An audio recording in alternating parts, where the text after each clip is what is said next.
Se cerchi una cartoleria dove poter fare i tuoi biglietti da visita e menù per il tuo ristorante, c'è la Pegaso.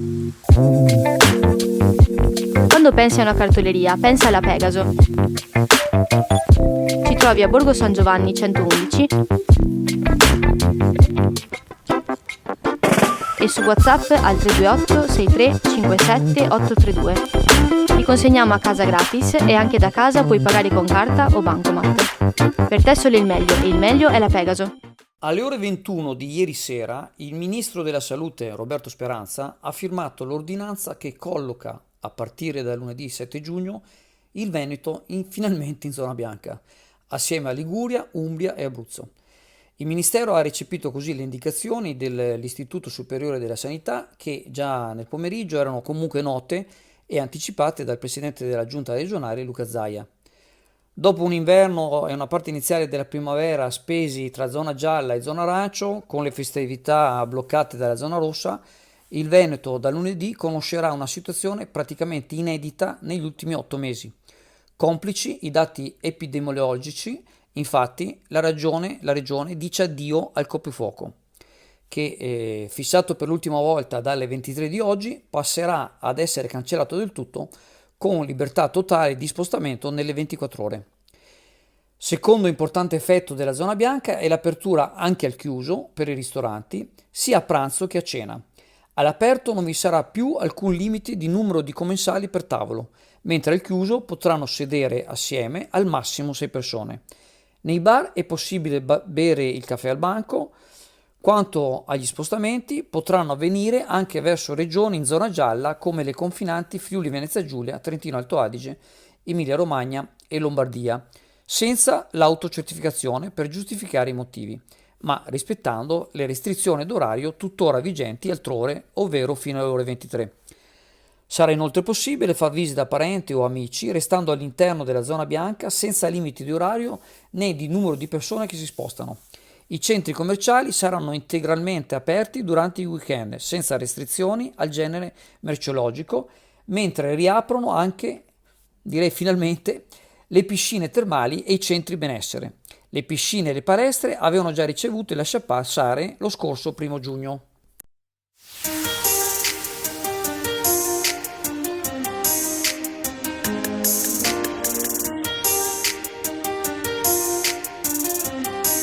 Il disturbo. Niente, così volevamo sapere da dove viene, come mai è venuto qui a Sottomarina, come mai l'uso della macchina elettrica.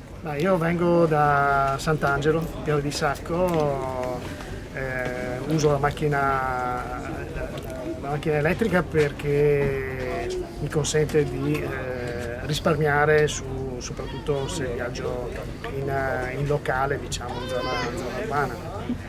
Sono qui a Chioggia per una breve, diciamo, un colpo di spiaggia, esatto, un colpo di spiaggia, dai. Ma lei veniva già a Sottomarina, immagino? Sì, venivo già a Sottomarina. E come ha saputo della colonnina? A Colonnina c'è una rete che in qualche modo rintracci via app, sì. E quindi ho localizzato questa di questo parcheggio e quindi sono venuto direttamente qui, insomma, per poterlo utilizzare. Grazie mille e buona permanenza. Grazie.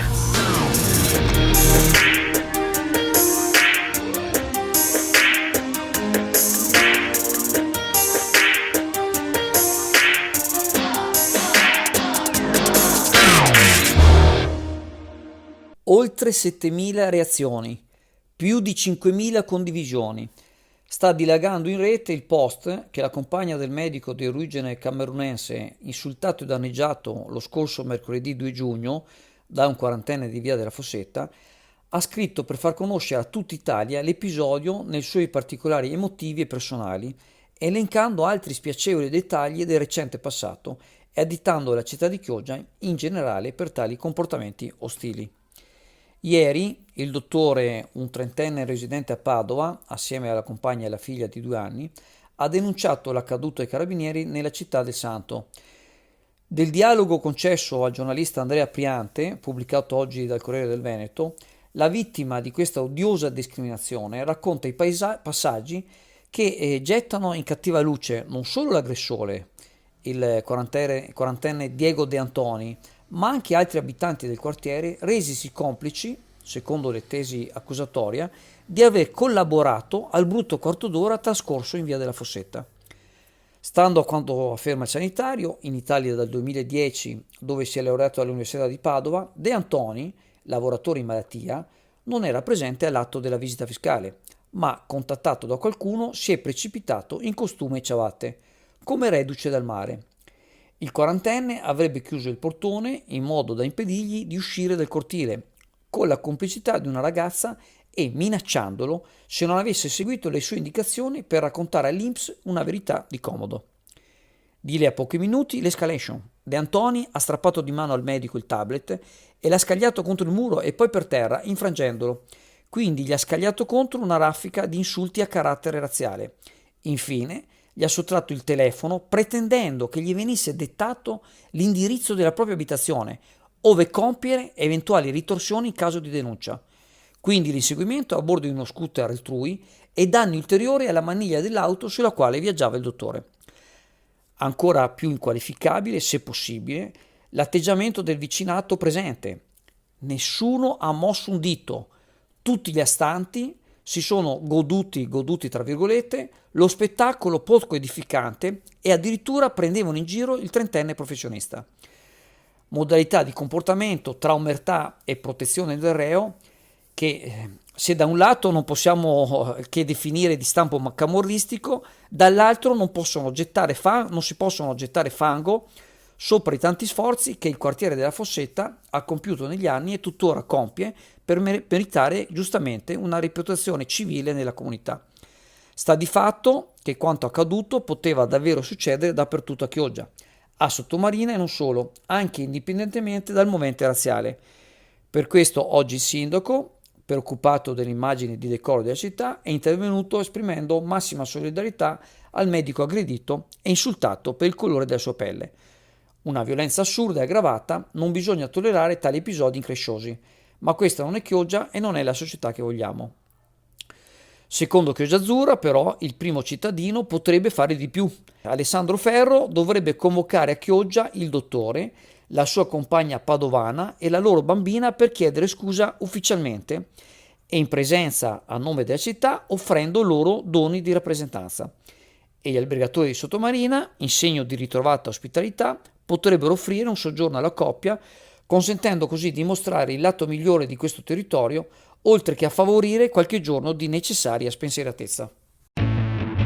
L'appuntamento di culto con la pizza sottomarina torna finalmente a incontrare i suoi tantissimi affezionati e ad accoglierne di nuovi.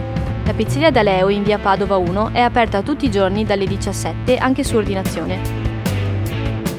Contatta quindi il numero 041 55 40 550 dalle ore 16 e prenota la tua pizza preferita.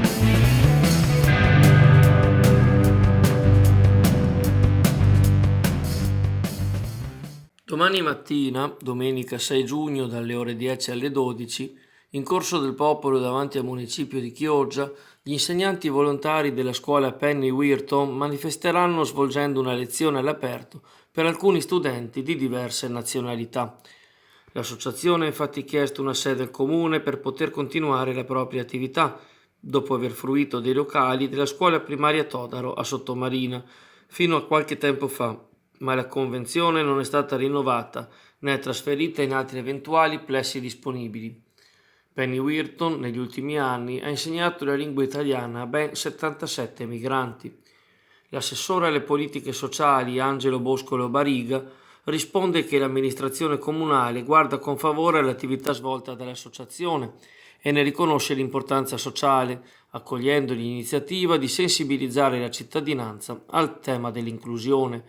Per quanto riguarda la sede, l'associazione Penny Weirton è già stata informata che i provvedimenti governativi legati all'emergenza Covid impediscono l'utilizzo di locali o attrezzature dei plessi scolastici da parte di soggetti esterni, motivo per cui al momento tutte le associazioni non possono accedere alle aule scolastiche per le proprie attività.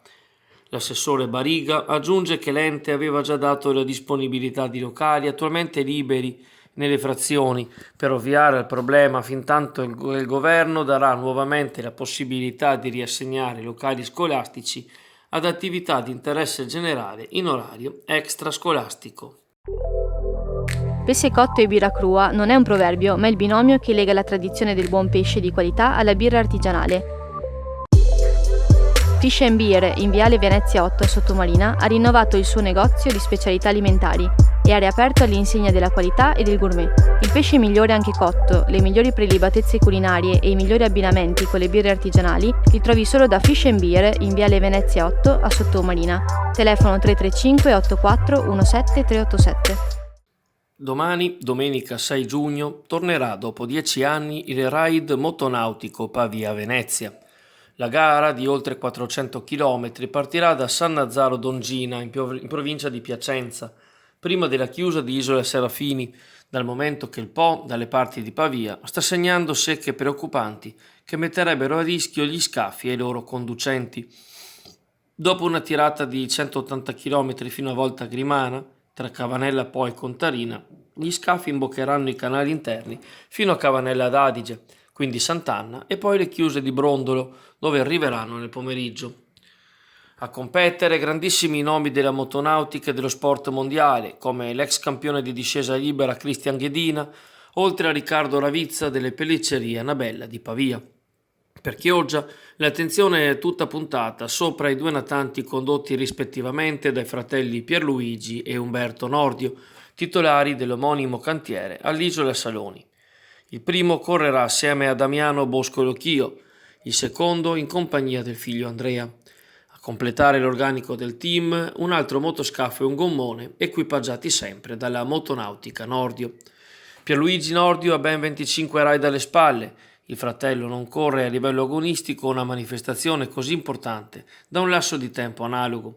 Anche se sia la partenza che l'arrivo non coincidono rispetto ad allora, il pensiero va alle mitiche competizioni degli anni '80, i bolidi che sfrecciavano in bacino e arrivavano all'Isola dell'Unione, a bordo nomi storici quali Antonio Petrobelli e Vincenzo Tiozzo, a farla da padroni assieme ai vari Bodega, Molinari, Paganin e Chiarelli. Bentornato a Chioggia, Ride Pavia-Venezia.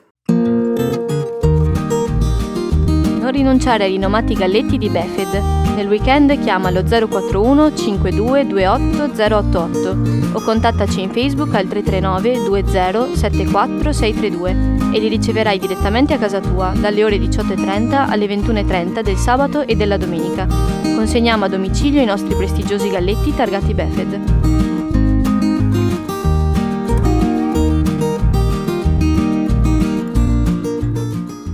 I giganti del mare non si vedevano in laguna da 17 mesi, a segnare il ritorno della crocieristica a Venezia e la nave MSC Orchestra, arrivata giovedì all'alba e pronta a salpare questo pomeriggio alle ore 17, con a bordo 800 passeggeri, destinazione Bari, dove effettuerà altri imbarchi.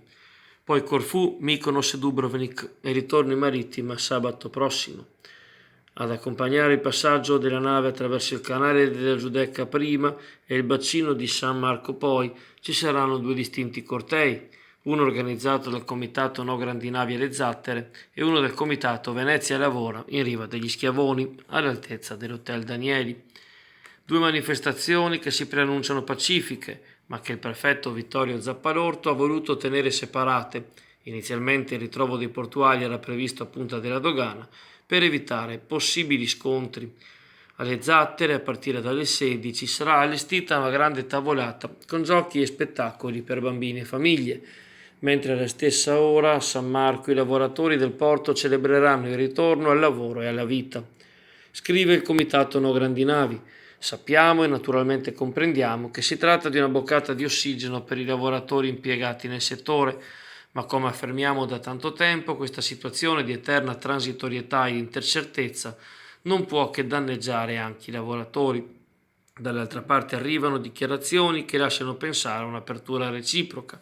Non manifestiamo la nostra gioia in contrapposizione con il Comitato No Grandi Navi. La logica di contrapposizione tra lavoro e ambiente fa perdere tutti, commentano gli esponenti di Venezia Lavora.